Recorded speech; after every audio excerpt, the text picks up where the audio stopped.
கிபி 1025 Srivijayam, Kadaram, Java, Sumatra என பல பகுதிகளை சோழர்களின் கப்பல் படை தாக்கி அழித்துக் கொண்டிருந்தது. ஒட்டுமொத்த ஸ்ரீவிஜய சாம்ராஜ்யமும் தீயில் எரிந்து கொண்டிருந்தது. வரலாற்றிலேயே முதல் முறையாக 2000 மைல்களை கப்பல்களில் கடந்து கப்பல் படை மூலமாக ஒரு மிகப்பெரும் வெற்றி நிலைநாட்டினார் மாமன்னர் ராஜேந்திர சோழன். ராஜேந்திர சோழன் எதற்காக கடாரத்தின் மீது படையெடுத்து சென்றார்? கடாரத்தில் ராஜராஜ சோழன் கையாண்ட போர் யுக்திகள் என்ன என்பதை பற்றி நம்ம இந்த பதிவில் நாம் விரிவாக பார்க்கலாம்.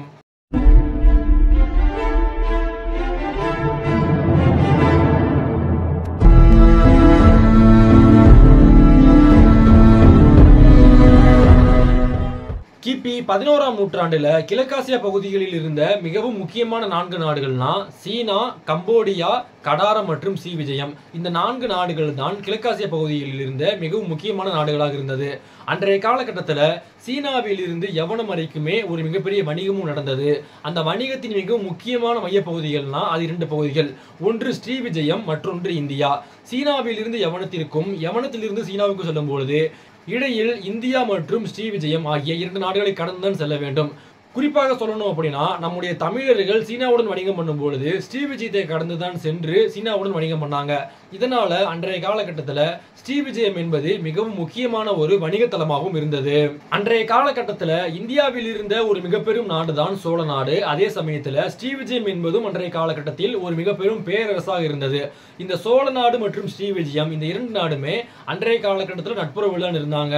இன்னும் தெளிவா சொல்லணும் அப்படின்னா ஸ்ரீவிஜயத்தை ஆட்சி பண்ண மார விஜய துங்கவர்மன் எனப்படும் ஒரு மன்னர் சோழ நாட்டில் இருந்து நாகப்பட்டினத்துல ஒரு புத்தர் கோவிலையும் கட்டி கொடுத்தாரு. அந்த அளவுக்கு அன்றைய காலகட்டத்தில் சோழ நாடும் ஸ்ரீவிஜயமும் நட்புறவில் இருந்தது. இப்படி அனைத்துமே சரியாக போய் கொண்டிருந்த சமயத்துல ஒரு மிகப்பெரும் பிரச்சனை இருந்தது. அது என்ன அப்படின்னா அன்றைய காலகட்டத்தில் கம்போடியா நாட்டிற்கும் கடாரத்துக்கும் இடையே ஒரு மிகப்பெரும் பிரச்சனை வந்தது. இதனால கம்போடியாவை ஆட்சி பண்ண முதலாம் சூரியவர்மன் நேரடியாக வந்து சோழ அரசரான ராஜேந்திர சோழன் உதவி கேட்டாரு. அதே சமயத்துல கடார மன்னர் சோழர்களை எதிர்கொள்ள முடியாம பக்கத்து நாடான ஸ்ரீவிஜய மன்னரிடம் உதவி கேட்பாரு. ஆனால் ஏற்கனவே ஸ்ரீவிஜய மன்னர்களும் சோழ மன்னர்களும் நட்புறவில் இருந்த காரணத்தினால அவங்க கடாரத்துக்கு உதவி பண்ண மாட்டாங்க. இப்படி அன்றைய காலகட்டத்தில் இந்த பிரச்சனை என்பது துளிவிட ஆரம்பித்தது. இந்த சமயத்துல ஸ்ரீவிஜயத்துல ஒரு மிகப்பெரும் ஆட்சி மாற்றம் நடந்தது. ஸ்ரீவிஜய மன்னரான மார விஜய துங்கவர்மனுக்கு பிறகு சங்கராம விஜய துங்கவர்மன் எனப்படும் ஒரு மன்னர் ஸ்ரீவிஜயத்தின் அரசனானாரு. இவர் அரியணை ஏறிய உடனே கடாரத்துக்கு தன்னுடைய ஆதரவை கொடுத்து சோழர்களை பகைத்து கூட ஆரம்பிச்சாரு. அதாவது இவர் என்ன பண்ணாரு அப்படின்னா இந்த மன்னர் அரியணை ஏறிய உடனே அருகில் இருந்த ஜாவா தீவுகளை கைப்பற்றி அவர்களை தன் கட்டுப்பாட்டுகளை கொண்டு வந்தாரு. இது மட்டும் இல்லாம அந்த பகுதியில் இருந்த கடற்கொள்ளையரிடமே ஒரு சில ஒப்பந்தங்களை போட்டுக்கொண்டாரு.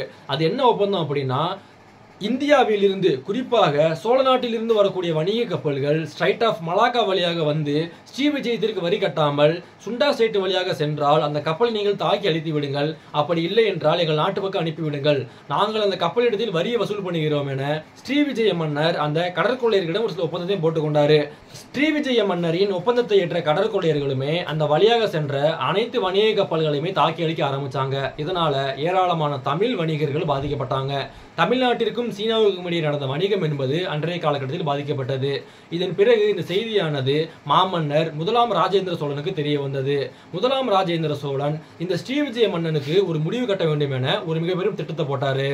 மாமன்னர் ராஜேந்திர சோழன் ஸ்ரீவிஜய மன்னர்களை போர்க்களத்துல வீழ்த்தி அந்த நாட்டை தங்களுக்கு கீழே கொண்டு வந்துட்டா அதன் பிறகு வணிகத்துல எந்த ஒரு பிரச்சனையும் இருக்காது என முடிவு பண்ணாரு. இதற்காக ஸ்ரீவிஜயத்தின் மீது படையெடுப்பதற்காக தன்னுடைய மிகப்பெரும் கப்பல் படையை தயார் பண்ணாரு. சோழ நாட்டில் இருந்து 2000 மைல்கள் தொலைவில் இருந்த ஒரு நாடு தான் ஸ்ரீவிஜயம். இந்த ஸ்ரீவிஜயத்தை தங்களுக்கு கீழே கொண்டு வரணும் அப்படின்னா அது ஒரு சாதாரணமான விஷயம் கிடையாது. குறுக்கே மிகப்பெரும் கடல் இருந்தது.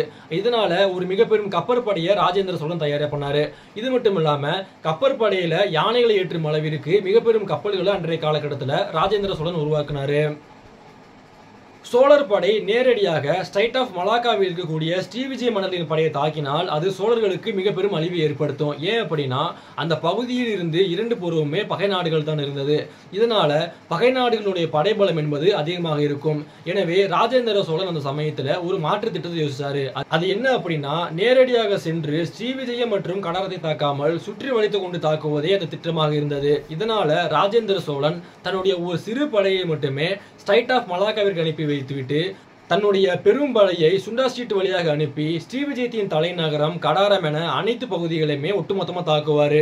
அன்றைய காலகட்டத்தில் ராஜேந்திர சோழனுக்கு இருந்த ஒரு மிக பெரும் சவால் என்ன அப்படின்னா, ஏற்கனவே சோழர் படை என்பது 2000 மைல்கள் கடந்து தான் போயிருப்பாங்க.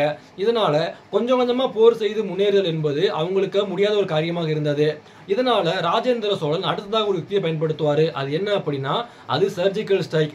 ராஜேந்திர சோழன் ஒரே சமயத்துல ஸ்ரீவிஜயம் கடாரம் எனப்படும் மொத்தமாக 13 பகுதிகளில் அதிரடி தாக்குதல் நடத்துவாரு. அந்த 13 தாக்குதல்லையுமே ராஜேந்திர சோழன் மிக பெரும் வெற்றியும் அடைவாரு. ராஜேந்திர சோழன் நேரடியாக ஸ்ரீவிஜயத்தின் தலைநகரம் கடாரம் என பகுதிகளை தாக்கி அளித்த காரணத்தினால ஸ்ட்ரைட் ஆஃப் மலாக்காவில் இருந்த அக்ஷயமுனி பகுதியில் இருந்த படை வீரர்கள் அனைவருமே சிதறுண்டு போயிருவாங்க. தலைநகரை இருந்த கடாரம் மற்றும் ஸ்ரீவிஜய பாறைகள் அனைத்துமே போரில் பயந்து பின்வாங்கிடுவாங்க. இதன் பிறகு ஸ்ரீவிஜய மன்னர் வேறு வழியே இல்லாம ராஜேந்திர சோழனிடம் சரணடைஞ்சிருவாரு. ராஜேந்திர சோழன் இதோடு நிறுத்தி கொள்ளாம ஸ்ரீவிஜயம், கடாரம், ஜாவா, சுமத்ரா என அனைத்து பகுதியிலுமே கைப்பற்றி தன்னுடைய கட்டுப்பாட்டு கீழே கொண்டு வருவாரு. அனைத்து பகுதிகளையுமே கைப்பற்றிய பிறகு ராஜேந்திர சோழன் அந்தந்த பகுதி மன்னர்களிடத்திலேயே அந்த நாட்டை கொடுத்து விட்டு, நீங்க எங்களுக்கு அடங்கி ஆட்சி பண்ண அப்படின்னு சொல்லிட்டு அவரு நாடும் திரும்பிடுவாரு. 1000 ஆண்டுகளுக்கு முன்பே ராஜேந்திர சோழன் தன்னுடைய அதிரடி திட்டங்களாலும் மிக பெரும் கப்பற்படை மூலமாக ஸ்ரீவிஜயம், கடாரம் ஆகிய பகுதிகள் மீது படையெடுத்து சென்று ஒரு சேர ஸ்ரீவிஜயத்தையும் கடாரத்தையும் வீழ்த்தி இந்த கட்டுப்பாட்டு கீழே கொண்டு வந்திருப்பாரு. இதனால தான் ராஜேந்திர சோழனுடைய புகழ் என்பது வரலாற்றில் இன்றுமே நிலைத்து நிற்கிறது. இது மட்டுமில்லாம இந்தியாவை ஆட்சி பண்ண மன்னர்கள்லேயே முதல் முறையாக கடல் கடந்து சென்று ஒரு நாட்டை வென்றதுன்னா அது மாமன்னர் ராஜேந்திர சோழன் தான். இந்த பதிவு வந்து உங்களுக்கு பிடிச்சிருந்தா லைக் பண்ணுங்க, ஷேர் பண்ணுங்க. உங்களுக்கு அடுத்து எந்த மாதிரி வீடியோ வேணுங்கிறத மறக்காம கமெண்ட் பண்ணுங்க. மேலும் இது போன்ற பல பதிவுகளுக்கு நம்முடைய சேனலை சப்ஸ்கிரைப் பண்ணிக்கங்க. நன்றி.